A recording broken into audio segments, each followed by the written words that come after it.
ప్రభు ప్రభు గజకర్ణ, ఏం విశేషం? తమ అనుమానమే నిజమైంది ప్రభు. రావణ బ్రహ్మ తలుచుకోక మహిరావణుడు వచ్చాడు. తెల్లవారేలోగా రామలక్ష్ములను కొనిపోయి కాడికి బలి చేస్తారని ప్రతిజ్ఞ చేసి వెళ్ళాడు. మహిరావణుడు వాడేవాడు పాతాళ లంకేశ్వరుడు, మాయామంత్ర తంత్రవేత్త, శాంబరీ విద్యా ప్రభావుడు.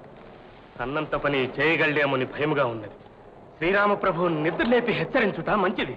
ఏమి ఈ మాత్రములకు నా స్వామికి నిద్రాభంగమ చేతురా? వలదు విభీషణ. ఆ మహిరావణుడెంత, వాని మాయలెంత. హనుమంతుని ముందర నా కుప్పిగంతులు చూడండి. నా ఆనలేక చీమ అయిన త్వర వీలు లేకుండా నా బోలము చే స్వామికి రక్షణ కోట కట్టెదను.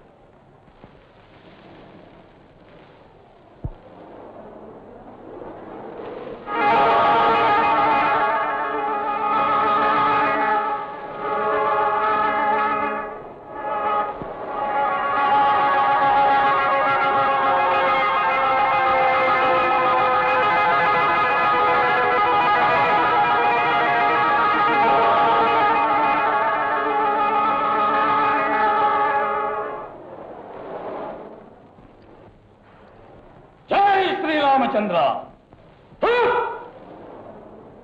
ఆంజనేయ, గడి గడికు వచ్చి నేను స్వామి క్షేమము నరైచుందును. అటులనే విభీషణ. వానర వీరులారా, ఇక మీరు కునకరాదు, కనుగలిగి ఉండవలే. ఎల్లరూ శ్రీరామ భజనతో జాగరణ చేయుడు. ఆకుచాటు పిండ తడిసే, కొమ్మ చాటు పువ్వు తడిసే. ఆకుచాటు పిండ తడిసే, కొమ్మ చాటు పువ్వు తడిసే. ఆకాశ గంగొచ్చింది, అందాలు ముంచెత్తింది. గోదావరి పొంగొచ్చింది, కొంగుల్ని ముడిపెట్టింది. గోరు చాటు గువ్వ తడిసే,